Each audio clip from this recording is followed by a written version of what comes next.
In today's episode, a young man living in a cabin in the woods rescues a baby bear and keeps him as a pet.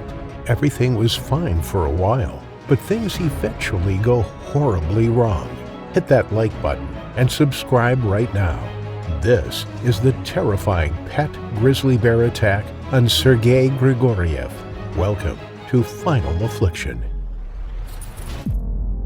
Sergei Grigoriev was the quintessential mountain man that we only see on TV. He'd grown up on the outskirts of Ozerk, Russia, on a small plot of land where he and his family grew all of their own food. Sergei's brother and two sisters grew up and moved away to the city, studying to become nurses and a mechanic. But Sergei knew since he was a boy that he'd never leave the grounds on which he was born. He lived for the woods and the fresh air. All he needed was a rifle to bring home dinner and to make some money on the side by selling the massive musk oxens that he had become so good at tracking. Occasionally he sold fur from animals he'd caught in one of his traps. Sergei was alone with his two dogs that he'd found abandoned during his excursions in the forest, and they were enough to keep him company.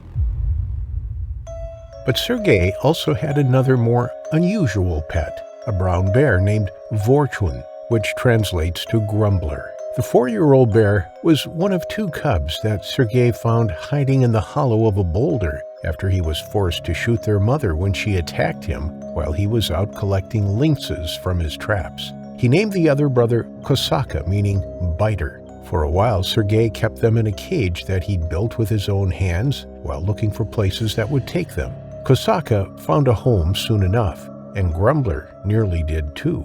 But when Sergei found out that the people who were interested in Grumbler wanted to use him as live bait to train hunting dogs, he pulled out of the deal and kept him instead. He just couldn't bear the thought of the creature being treated in such a cruel way. Sergei's siblings came to visit him often at their old childhood home, and they'd long since accepted his eccentric and unusual way of living. But even they thought that the bear was taking it too far. Of all people, Sergei should have known better than to keep such an unpredictable animal as a pet.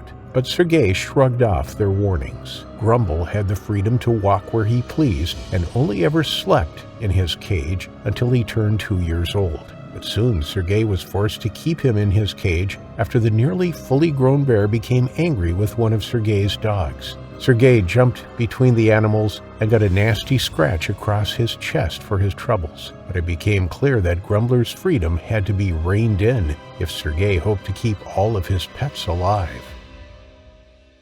After that, Grumbler was only allowed out if he was chained to the collar he wore around his neck. And for the next 2 years, all was well in Sergei's little patch of the woods, though his sisters refused to bring their children around to visit after the incident. By late December 2018, the snow was several feet deep, and the winter was in its deepest throes. Like every winter, Sergei and his odd collection of pets kept to the property, since hunting opportunities are virtually non-existent in the brutal Russian winters. Sergei and his closest neighbor, Dmitry, had a standing arrangement to have tea with each other at least once a month. When Dmitry braved the snow for his monthly visit, he noticed that Grumbler was pacing in frustration in his cage. He even told Sergei that the animal was surely out of his mind with confusion. Brown bears hibernated during this time, and everything in Grumbler's being was telling him to go off into the woods to find a quiet cave to lay down in for the winter. But like always, Sergei shrugged the warnings off. As soon as Dmitry left, Sergei decided that Grumbler probably just needed to stretch his legs to get rid of some of those winter jitters. He had been bad-tempered since the snow started to fall. He picked up the chain and walked out, whistling for Grumbler's attention. When the creature heard the call, he came bounding to the gate of his cage. But Grumbler had no intention of walking around on a leash. He wanted to go into the forest that was calling for him. Sergei tied the long chain to a post inside the cage, attached the other end to Grumbler's neck, and opened the gate so that he could walk a few yards out into the snow. But the moment that the chain pulled tight, Grumbler began to struggle with it. He wanted to go, to run, and to be free to do as his instincts told him. The wooden post began to creak and whine against the massive pull from the half-ton beast that was straining to rip it out of the ground. Sergei ran forwards when he saw what was about to happen, and just as the post exploded out of the snow in a shower of frozen ground, he grabbed onto the chain as Grumble was about to leap forward. Grumble's head snapped back when Sergei took hold of the chain, and instinctively, without even looking what the cause of his halt was, the animal turned around and charged towards Sergei. His massive paw hit Sergei right across his chest, caving in his sternum with a sickening crack. Sergei flew through the air, hitting the snow several feet away. His two dogs stormed out of the house the moment they heard the commotion, had they not come out when they did, barking and snarling to protect their beloved human. Grumble might have even been able to regain his senses, but the two snarling and hysterical dogs just sent him deeper into madness. Sergei was still gasping for air. The crushed bone plate over his chest was compressing his lungs, making it nearly impossible to breathe.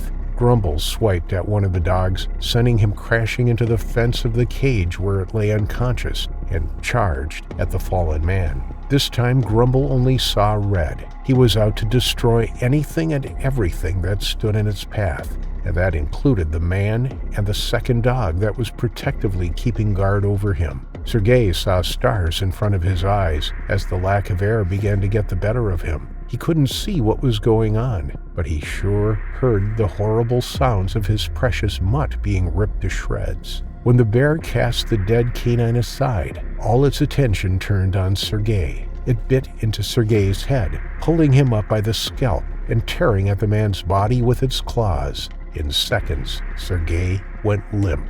Even in his blind madness, Grumble realized that the man was dead and threw him aside just like he did to the dogs before running off into the wilderness.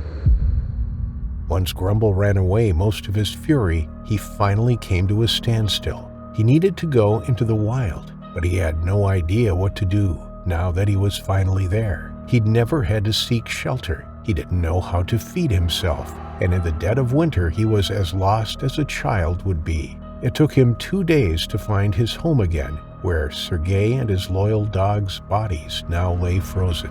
The second dog had regained consciousness and was cowering in the house, his ribs badly bruised. Before long, Grumble ate the only thing available, Sergei.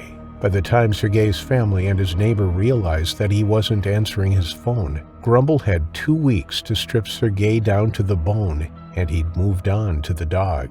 It was one of Sergei's sisters, Maria, who finally found his remains. Grumble was still pacing in the yard, protecting what was left of the corpse. When she saw the red smears on the white snow and the pile of remains, she got back into her car just as Grumble stormed at her and her madly barking dog. It took authorities 2 days before they could track down Grumble, shooting him where he was hiding in the trees. And miraculously, the dog inside the house was still alive, nearly starved to death and completely traumatized from the ordeal. Maria took him in. He was all she had left of her brother, but the family home remained in the woods, still standing there to this day, slowly decaying more and more as winter comes, streaming through the open doors every winter since Sergei Grigoriev's terrifying final affliction.